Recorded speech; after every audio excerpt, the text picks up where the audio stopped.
Isso aqui tem 20 anos esse vídeo, né? Um dos fundadores do YouTube, que depois foi vendido para o Google, o primeiro vídeo que ele fez upload e colocou no YouTube é ele no zoológico de San Diego, se não me engano, não é? Esse vídeo fez ou vai fazer agora 20 anos, em alguns segundos, 19 segundos. É ele falando, estou aqui com os elefantes, etc. Quando saiu isso 20 anos atrás, as pessoas ficaram com medo e outras falaram, poxa, acho que não. Em relação a qual seria o futuro do cinema, a partir do momento em que vídeos que a gente gravasse, na época não era no smartphone, né, estava começando, esses vídeos fossem de alguma forma combater e ser um concorrente de Hollywood, não é? Então tinha o mercado de filmes e o medo era de que esse mercado pudesse ser substituído pelo mercado do YouTube. Foi isso que aconteceu? O YouTube substituiu o Hollywood, os cinemas. É interessante, né? Aquele negócio do dilema do inovador, da disrupção. As pessoas às vezes ficam com medo que não é real, às vezes elas ignoram o medo que é real. E esse aqui realmente não aconteceu. E por isso que muita gente deu de ombros, falou, isso nunca vai acontecer. Ninguém vai fazer um filmezinho em casa e isso vai substituir a minha ida até o cinema. E é verdade. Mas o que aconteceu, que a gente precisa ficar de olho, é que houve um novo mercado. Um novo mercado apareceu no YouTube. Com a edição mais fácil, o hosting no cloud, câmera de celular, o formato e a audiência, o público diferente, não é? O momento em que você assiste um vídeo no YouTube é diferente da ida ao cinema. Mas filme mesmo, eu nunca assisti um filme que foi feito para o YouTube e falei, não vamos ao cinema hoje, vamos assistir um grande vídeo que fizeram especialmente aqui dentro do YouTube ou qualquer outra plataforma. Isso não aconteceu. O que aconteceu foi esse tipo de efeito. Tem Hollywood e o YouTube foi um mecanismo muito maior de audiência, de vídeo, de quantidade de horas e de público do que Hollywood, né? É o que aconteceu. Atropelou, mas sem substituir. Mas ainda, hoje a gente tem os fenômenos que começaram lá com o Snapchat, o Instagram copiou, e aí tem o TikTok e etc., que é um outro público, uma outra audiência, aí entra mais a inteligência artificial, né? E os algoritmos. Eu vou chegar nessa dos algoritmos. Em 20 anos, o que o YouTube trouxe, essa disrupção, foi um novo mercado, e não um mercado substituído. É óbvio, o cinema tem os seus outros problemas, não é? Mais a ver com o streaming dentro de casa, e ainda são produções hollywoodianas, tá certo? Então Hollywood em si encontrou outros caminhos, que não o YouTube. E o YouTube não invadiu esse espaço. Óbvio, poderia ter sido diferente, não é? Vou chegar em uma segunda história. Então, que a gente mantém essa primeira. O MIT e código e a computação. Então, a gente sempre tem essa, né, lá em Boston, Massachusetts, ninguém sabe pronunciar, né? Eu não sei. A gente tem essa coisa do MIT, das grandes instituições Ivy League dos Estados Unidos. E o MIT sempre teve essa reputação muito grande pela computação pura.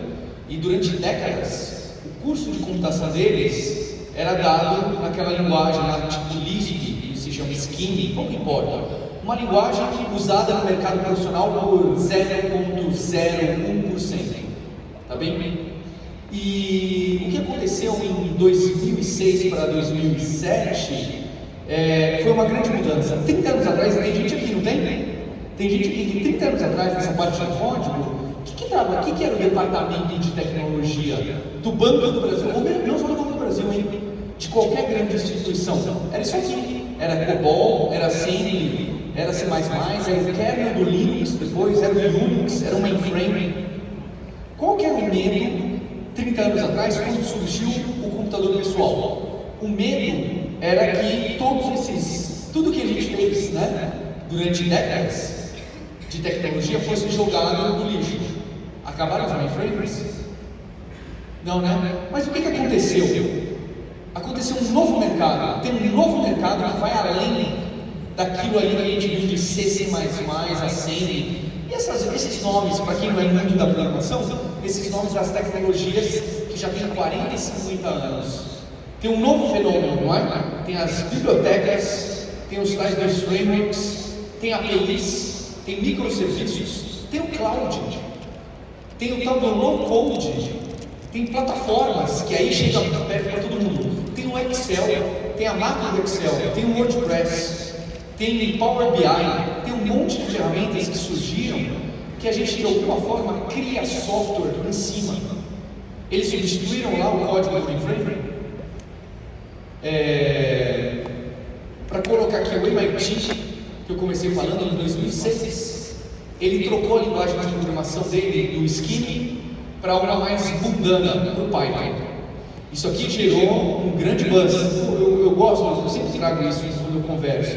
Isso gerou um buzz na academia enorme, as universidades ficaram escandalizadas. E quem trocou isso foi o professor Sussman, um dos grandes criadores dos livros de programação funcional. E ele mesmo fala, a tradução é minha, né? Ele fala que a engenharia na década de 80 não é o que é nos anos 2000. Hoje em dia, quando você escreve código, você percorre páginas incompreensíveis ou, melhor ainda, inexistentes de documentação, que você não sabe nem quem escreveu. Parece com a vida de alguém aqui, quando você está lá, peraí que eu preciso mexer a app de alguma coisa, você sabe quem escreveu aquele código que você está mexendo? Tá certo? Você não sabe. Fundamentalmente, o que aconteceu nesses anos 2000, o nosso trabalho, quando eu falo nosso, eu não estou falando aqui só de quem escreve código, mas de todos os tecnologistas. Por isso que eu gosto desse nome do evento, do digital, mais amplo ainda. O nosso trabalho mudou, esse trabalho mudou. Antes a gente costurava, escrevia fundamentos de tecnologia, hoje em dia a gente conecta peças. Hoje em dia a gente está mais próximo de engenheiros e engenheiras. A gente resolve quebra-cabeças, não é? Eu diria assim, né? Eu escrevi aqui taxonomia do Paulo, escrevi em latim para ficar bonito. 30 anos atrás, o que a gente tinha de software? Era C, C++, Linux, COBOL e Lisp. Hoje em dia, o mercado de dev hoje é muito mais amplo. A gente tem essas frameworks, a gente tem essas bibliotecas. Eu coloquei aí Rails, Python, React, Angular, e até mesmo o Colab, que tem muita gente que não é programador e mexe no tal do Python com Colab. Então esse mercado, o mercado do C++ está lá. O que aconteceu foi outro mercado que cresceu. Não houve uma substituição. E eu ouso dizer que é isso aqui, e eu vou trazer que essa ideia não é só minha, que esse mercado está nesse instante crescendo exponencialmente. Porque o mercado de dev que eu citei que é hoje, que tem desde Power BI, Python, Rails, ele ainda tem essa outra camada nova, que é do low code, que é de RPA, que vocês conhecem bastante, que é de analytics, que o banco tem, né, aqui, não só o banco, tem essa agenda de falar, a gente precisa ensinar habilidades digitais para todo mundo, para quem está na agência. Porque pega isso aqui, ó, pega o low code, pega o Zapier, pega a RPA, e mais ainda, o próximo passo que a IA tem chegado é o Gemini, é o GPT, é o low code, é as automações mágicas. Isso está acontecendo e esse mercado está ampliando. É a frase do CEO da NVIDIA, não é? Que ele fala, olha, hoje em dia, não vou exagerar, mas enfim, hoje em dia todo mundo é programador, hoje em dia todo mundo é tecnologista. Qual que é o nome, tá, gente? Qual que é a taxonomia? Vamos dizer assim, não importa, alguém vai desvendar isso. Não quero inventar um nome aqui, né? Eu quero mostrar para vocês que as pessoas estão falando as mesmas coisas. Isso aqui é um post do GitHub, da Microsoft, falando que eles estão em direção de capacitar 1 bilhão de pessoas. Esse título dessa palestra não é minha, tá? É de um artigo, inclusive, da Sequoia Capital, um dos maiores, para não dizer o maior, fundo de capital de risco do Vale do Silício, falando que a gente vai ter 1 bilhão de pessoas, de alguma forma, escrevendo software, criando software. A questão é, o que é criar software está mudando, assim como mudou ali no MIT. O MIT falou, mudou, não precisa mais para escrever os algoritmos mais básicos, agora é montar peça. E hoje a gente está passando por isso. A criação de software, de apps, o domínio do controle de cloud, de máquinas, está mudando na nossa cara hoje. Paulo, mas como que é essa mudança? Eu também, tem várias direções, tá certo? O Gartner usa esse nome, né? A gente na Alura, na FIAP, tem usado esse nome, o dev cidadão, que é aquela pessoa que antes, essa área azul mais escura, é aquela área que só TI pode mexer. A área mais branca é aquela área que pessoas dentro de empresas estão ganhando autonomia para mexer. Porque vamos confessar, né? Hoje a gente não pode mais para tudo depender da TI. A TI vai ficar louca e a gente também. A gente não pode falar, putz, isso aqui é lá, né? É da TI, isso aqui é daquele departamento, da TS. Não dá para a gente ficar só nisso. A gente precisa empoderar outras equipes de alguma forma para, olha, essa parte de macro, de Excel, de Analytics, de Power BI, ou até de rascunhar um código, se é só para você, tudo bem.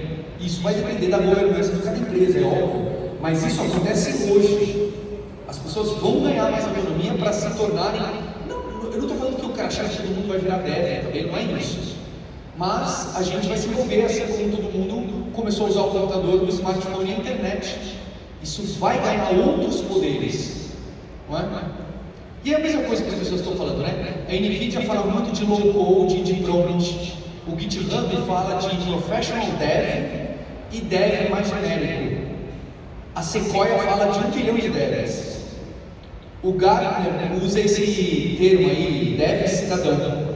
A gente, eu sempre usei muito profissional inteiro, né? Então, se você é de RH, de vendas, etc., você vai precisar ter a sua profundidade, né? O vertical do tema, e o seu horizontal não vai ter gente, desculpa, você vai ter que ter algum skill de pensamento computacional, de, não necessariamente programação, mas algo parecido com o que a programação vai se tornar. Com macro do Excel, talvez, com dashboard do Power BI, do Analytics, algo por aí. Você vai precisar disso. Gostemos ou não, tá? De alguma forma você vai precisar dessas habilidades. Só para dar um exemplo curto, eu coloquei esse aqui, é audacioso, né? O Nobel e eu. O Nobel deles, o Nobel de Química desse ano, acabou de ganhar. 2 semanas atrás, né? 3 semanas atrás. Eu, aos 13 anos de idade, eu fui jogar xadrez, eu gostava de jogar xadrez com muitos de vocês, né? O Denis, ele foi grande mestre, né? Em xadrez aos 13 anos, né? Aos 20 anos, eu jogava um jogo, uns 18, eu jogava um jogo de computador que chamava parece SimCity, mas era de parque de diversão, né? O Denis, ele escreveu esse jogo, tá? Aos 25 anos eu fui empreender em tecnologia. Aos 25 anos, o Denis, ele criou o DeepMind. DeepMind é aquela empresa que o Google comprou, tá certo? De inteligência artificial, né? E aos 35 anos ele foi trabalhar com os modelos 3D para fazer as imagens das proteínas. Eu não tenho a menor ideia do que se trata, utilizando inteligência artificial, e ganhou o prêmio Nobel com isso. Aos 35 anos eu não estudei química também. Então, o que eu estou querendo colocar aqui é que o Nobel da Química é um programador, é um cientista da computação. E alguém deve ter visto que o Nobel da Física desse ano também é um cientista da computação, um programador da área de inteligência artificial, trabalhando em física. A IA, assim como um pouco de código, mas a inteligência artificial vai entrar em todas as carreiras, em todas as ciências. Gostemos ou não, ela já entrou. O química e física quem ganhou são empreendedores, cientistas de inteligência artificial, inclusive muito preocupados com o uso da inteligência artificial. Tá bem? Olha que história interessante. E aí vem a tecnologia em você. A tecnologia em você que trabalha com financeiro no banco, você vai precisar de um pouquinho de Python ou um pouquinho de SQL para consultar a base inteira, para não depender só da TI. Você que está no marketing, você vai precisar também de um pouco, não sei, de automação e de robôs no sistema de cadastro e relacionamento com o cliente. Tá bem? Quem trabalha com produto vai precisar saber um pouquinho do tal do React, escrever um pouquinho de código para fazer um protótipo. Para o MVP não ter que depender de ir lá para a TI para aparecer na diretoria.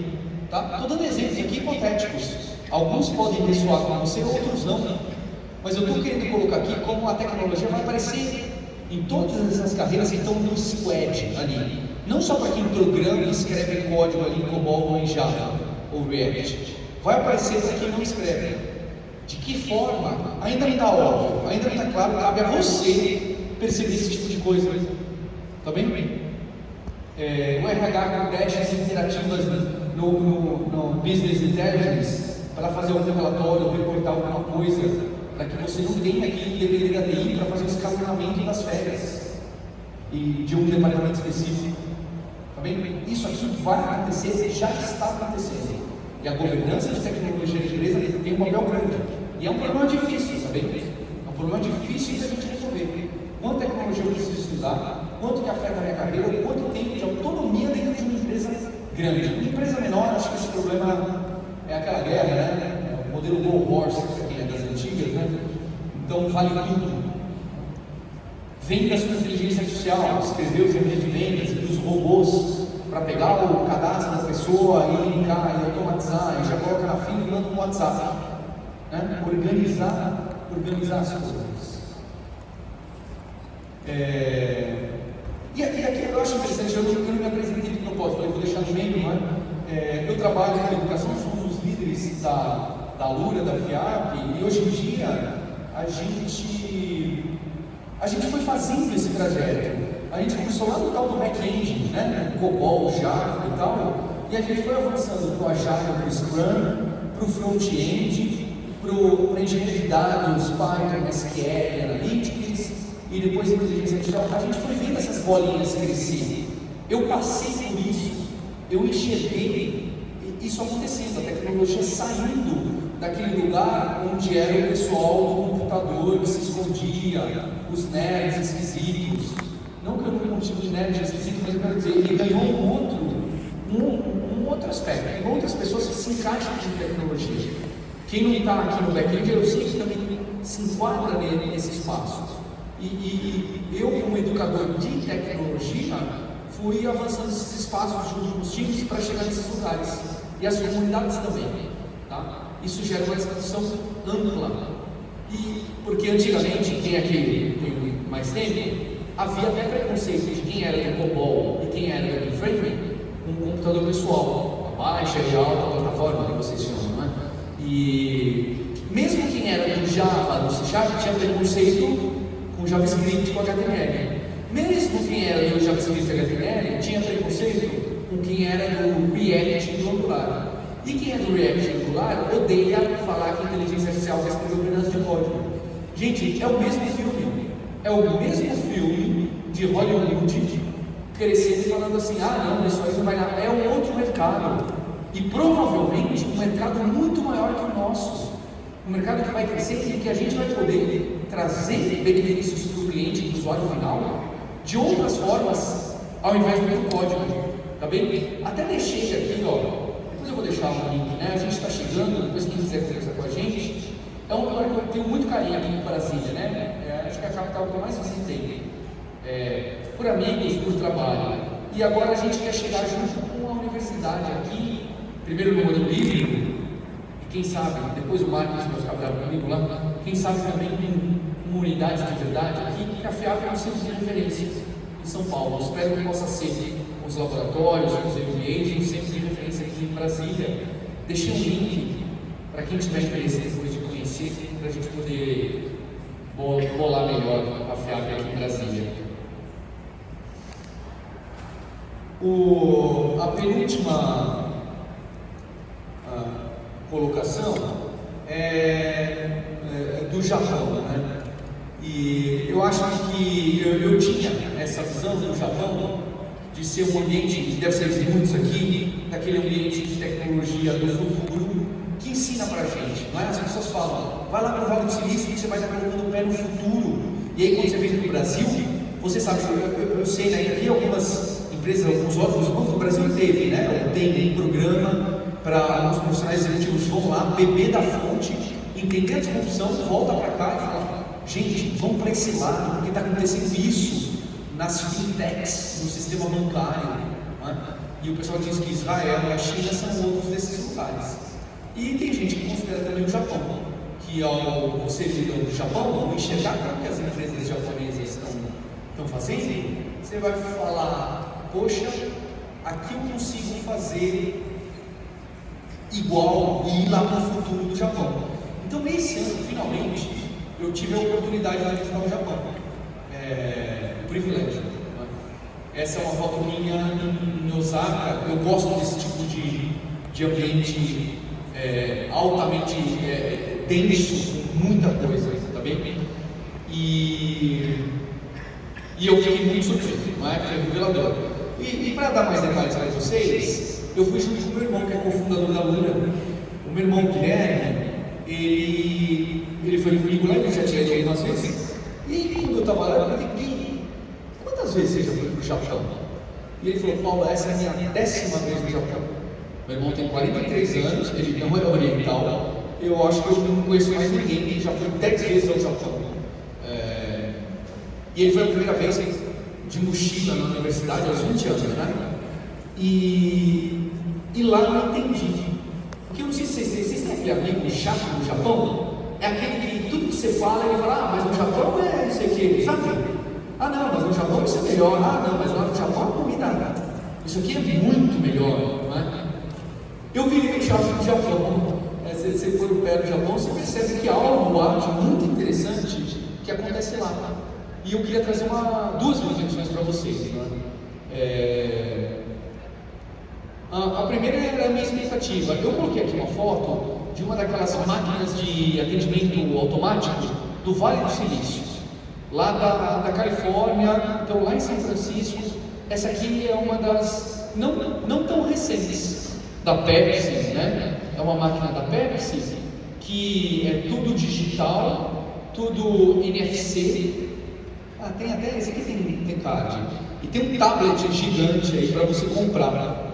E tem algumas até que, dependendo do equipamento que você pede, tem um bracinho de robô que vai lá e pega para você o suquinho e te dá. Aí já viram esse tipo de coisa, estão cansados de ver, certo? Aí eu falei, eu vou para o Japão, como será que são essas máquinas? Como será que são essas máquinas mais ainda? Dentro da central de trens do Japão, que deve ser o ponto mais turístico e mais avançado dessas máquinas lá no Japão, não é? Vocês têm uma ideia de como são essas máquinas lá? Será que elas imprimem em 3D, né? O suco, né? Da impressora 3D, né? Ela imprime em 3D? As máquinas lá no Japão, isso aqui para mim foi um soco no estômago, né? Elas são assim, ó. Elas não têm conexão Wi-Fi. Muitas delas, como essas, não aceitam cartão de crédito. Elas não têm eletrônica desse mecanismo que você está pensando. Inclusive, algumas delas você coloca moeda mesmo. Você gira um botão assim, faz clac. E aí você está vendo que não sei se dá para reparar, cada uma dessas tem um botão embaixo. Esse botão é um botão mecânico. Quando você aperta, ele empurra lá atrás, é você que está empurrando, não é eletrônico. Você aperta e faz plum, e aí ele dá um cutuquinho ali na máquina e o refrigerante, o chá, né? Tem chá quente, chá frio cai. Né? O que acontece com essas máquinas quando a conexão Wi-Fi falha? O que acontece? Não acontece nada, né? O que acontece quando quebra uma máquina dessas versus a que quebra o LCD, o LED ali do Vale do Silício? A do LED, você tem que chamar alguém que entende de LED, que provavelmente vai fazer o quê? Vai trocar inteiramente o sistema, né? Aqui precisa quebrar uma daquelas molas que empurram físicas. Essas máquinas aqui são da década de 70 e elas estavam lá em janeiro de 2024 e eu usei as máquinas de 1970. Não curiosamente elas parecem mainframes, não é? E eu fiquei muito impressionado no Japão de não encontrar um monte de tablet, um monte de tela, um monte de digital, um monte de NFC, um monte de coisas fazendo tudo sozinho. Elas estavam lá, mas elas estavam lá onde precisavam estar. Uma máquina que funciona muito bem, como ela é, então, para que você precisa colocar um painel de LCD, de LED? Para quê? Só no lugar que você precisa disso para alimentar a própria indústria, né? Só no lugar que você está desalinhado de OKRs, de KPIs e de um monte de coisa. Então tem lugares que a gente fala, precisa usar inteligência artificial em tudo que é canto, precisa usar painel de LED em tudo que é canto. E a verdade é que não precisa. A verdade é que é pior se essas máquinas fossem igual àquelas que estão ali em todo lugar do Vale do Silício. Nem em todo lugar precisa de robô autônomo e pedido de tablet, ou QR Code em restaurante, não é? Tem ideia pior que essa? Não há ideia pior do que o QR Code em restaurante. É a pior experiência do usuário de todas. Não QR Code em restaurante. É o uso errado da tecnologia, não é? Então eu queria deixar essa reflexão, e que alguns desses aspectos tecnológicos, eles são fundamentais de você saber onde usar, e não de usar em todo lugar. Então tome cuidado com aquele monte de recado que eu coloquei de você tecnologia, de você estudar programação, ou de você estudar inteligência artificial, e sair querendo usar em tudo que é canto, não é? Tem que tomar esse cuidado. Em startup o pessoal faz isso direto, né? Usa um monte de tecnologia, um monte de framework, onde não precisa.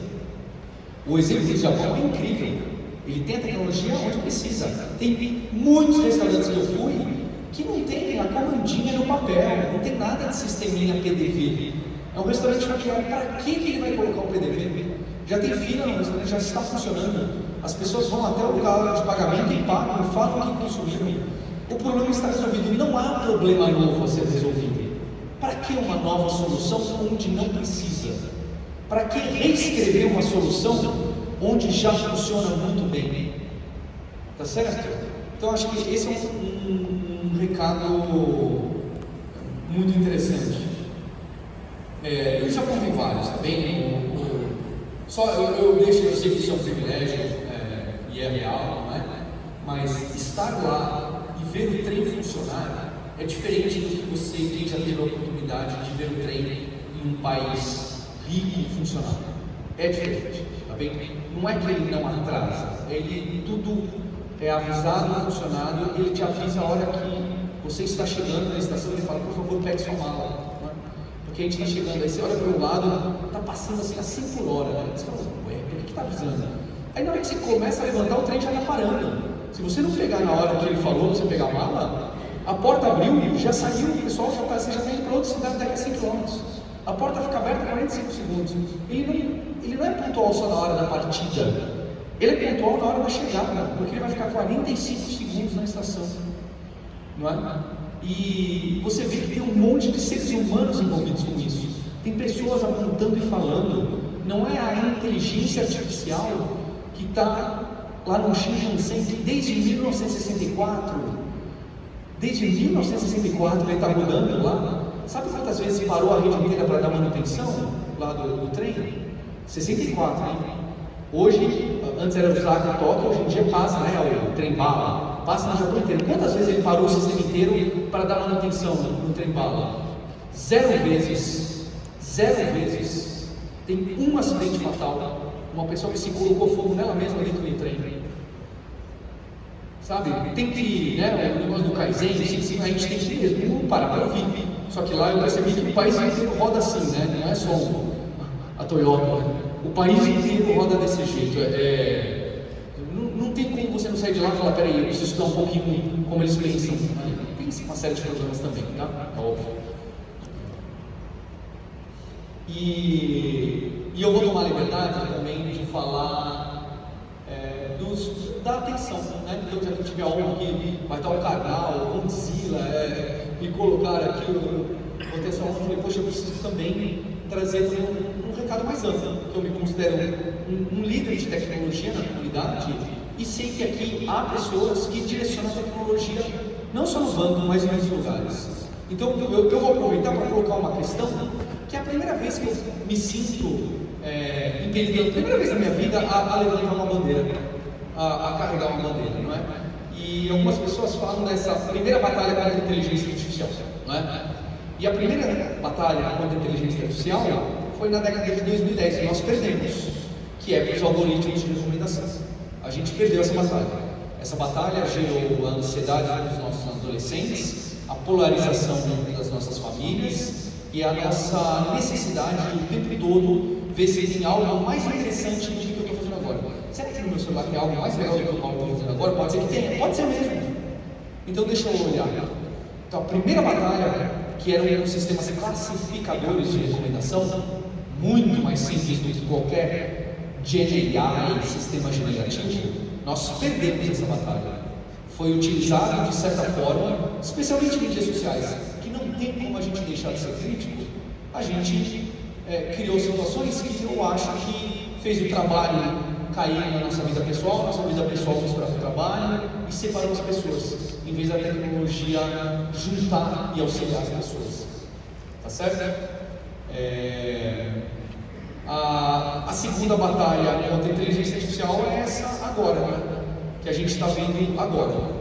Ela acontece na nossa frente e não tem nada a ver com os robôs, né, dando tiro de laser por aí. Eu acho inclusive mais profundo que isso. Não tem a ver também com a situação econômica, que é e social, que é muito importante. O que isso vai ter de impacto no trabalho dos nossos colaboradores, dos nossos colegas, dos futuros da geração? Também acho importante. Mas eu queria falar de algo que eu considero que eu ainda tenho mais carinho, que é isso aqui, né? O que a inteligência artificial promete e o que entrega. E aí tem o pessoal escandalizando, né? A inteligência artificial promete produtividade e entrega burnout. Não é? Seu chefe comprou o canto da sereia e está descobrindo que ela não funciona como promete. Tem um monte desses artigos críticos, né? Inclusive de brasileiros muito conhecidos. O professor Nicoleles está falando, né? A falácia do futuro sem futuro, estouro da bolha, a IA. Tem muita gente colocando esses pontos. E aqui onde eu sinto mais, eu vejo isso acontecer na minha frente, não é? O professor Scott Galloway lá da Universidade de Nova York põe muito disso, não é? Eu não sabia disso, mas tem gente que trata o seu próprio aspirador de pó com roupinha, dá nome e ele se tornou um amigo da família. E isso é muito sério, né? Parece pequeno, mas isso é muito sério, não é? O Tamagotchi começou a ganhar corpo, nome e roupinha, onde a gente já viu no Japão, na Coreia, as pessoas se casando com um idol, ou com um personagem de RPG, ou com um robô. Aqui também nas Américas, a gente vê as pessoas, né, dando essa antropomorfização dos robôs, dando nome, fazendo parte, numa sociedade onde hoje a gente tem, eu tenho, vocês têm, menos primos, menos filhos, menos rede de suporte, menos amigos. Nós temos menos amigos que as gerações de cima, né? É estatístico, tá bem? Agora nós temos novos amigos. Nós temos amigos assim, como um aspirador de pó, não é? Tem empresa com muito orgulho anunciando o relógio. Então não baste esse relógio que vocês têm no pulso, falando quantos corações, se você dormiu bem ou não, se você comeu bem ou não, se você está respirando bem ou não é? Reparem, você tem OKRs e KPIs para a sua vida pessoal. É isso que os dados e a inteligência artificial estão trazendo na nossa vida pessoal. Hoje em dia você é orientado a resultados, não só na empresa. Isso caiu, a corporativização da vida pessoal. E não tem como não fazer um alerta disso. Não tem como não fazer um alerta. É a produtividade, não é? É o fitness, é o como a gente come, como a gente faz exercício, como a gente vive. Quantos filmes você viu esse ano? Quantos livros você... Eu estou falando aqui de forma crítica, eu sou vítima total disso, tá? Estou falando sobre mim, tá? Então se dói em alguém, saiba que dói em mim. Tá bem? Tem gente criando reloginho para substituir seus amigos. Você não precisa mais de amigo. Agora tem uma startup. Isso aqui não é piada. Isso não é piada. Alguém lá, muito genial, de 20 anos no Vale do Silício, vamos substituir os amigos. Para que isso? Tem como ganhar dinheiro com isso? Vamos encontrar uma pessoa. E quem aqui já usou bastante GPT, Gemini e Anthropic, sabe como ele pode ser empático, não pode? Todos esses mecanismos podem ser muito empáticos. E eu tenho muito medo, e não só eu. O CEO do Google falou nessa entrevista. Eu acho que você pegar uma tecnologia tão poderosa que sim, durante um tempo, você vai ter pessoas entrando em relações profundas com esses assistentes de inteligência artificial, ou com esses agentes. A gente precisa se preparar para todas as possibilidades. As pessoas já têm como melhores amigos alto-falantes. Os alto-falantes que você tem em casa que tocam música vão ser grandes amigos dos nossos filhos. Tá? Isso não é talvez aconteça, isso vai acontecer, isso está acontecendo. É isso que a gente quer, é isso que a gente precisa, é isso que a gente vai chegar. Porque, para que gastar tempo com os nossos amigos que são críticos, não entendem muito bem a gente, os nossos pais, os nossos irmãos, que às vezes dão bronca? É melhor falar com alguém que sempre vai entender a gente, sempre vai ser compreensível, que vai entender os meus gostos e vai me apoiar nas minhas decisões. Talvez até às vezes seja um pouco crítico, né? Só para quem já leu lá o Eu, Robô, as suas histórias, né? Ou o Matrix, não é? Que tem aquela cena que ele fala: olha, a gente tentou criar um mundo perfeito, mas vocês não gostavam, não. Então a gente criou esse mundo aqui da década de 90, que vocês sofrem um pouquinho, que vocês aceitam melhor, não é? O próprio Denis, vencedor do Prêmio Nobel, fundador do DeepMind, ele fala que mitigar o risco da extinção causada pela inteligência artificial deve ser uma prioridade global. Campeão, segundo lugar, campeão mundial de xadrez aos 13 anos, criador dos jogos que a gente jogava, vencedor do Nobel, fundador do DeepMind, está falando: vamos ficar atentos com o uso da tecnologia. Isso é tão poderoso quanto a biologia, quanto a engenharia nuclear. Isso é tão poderoso quanto. E a gente direcionar. Eu estou falando de algo que não é robô dando tiro. Eu estou falando de algo que é o relacionamento das pessoas. Vocês estão aqui num evento de 12 mil pessoas. Vamos conhecer as pessoas, vamos trocar, fazer uma troca real, em vez de esperar no Teams com a câmera desligada e mandar no chat e só trocar uma frase e outra. Zero empatia, zero conexão. Por isso que você acaba tratando de uma forma mais combativa as pessoas que você não conhece e não vê no relacionamento. Tá bem? Eu queria deixar esse recado emblemático, eu subi o tom aqui, mas acho que é isso que eu quero colocar. Nós somos responsáveis. Aqui tem liderança, aqui tem uma das empresas principais de tecnologias do Brasil. A gente precisa saber como direcionar, não só para dentro dos funcionários e colaboradores, mas para fora. Nós somos os responsáveis por isso e pelo que vai vir aí na frente. Tá bem? É isso, pessoal. Eu queria agradecer muito. Fico muito feliz de estar aqui. Espero que possa deixar alguns recados para vocês refletirem, né? Que deixa aquele gosto um pouco amargo. Poxa, Paulo, acho que estava falando comigo. Ele estava lá querendo me cutucar. Eu espero que sim, em vários sentidos, para que a gente possa entender esse crescimento de mercado, essa mudança da carreira de tecnologia e também ficar atento nessas conexões, nessas trocas, nessa proximidade. Tá bem? Muito obrigado. A gente te agradece muito, tá? E aproveitando até o gancho, gente, fala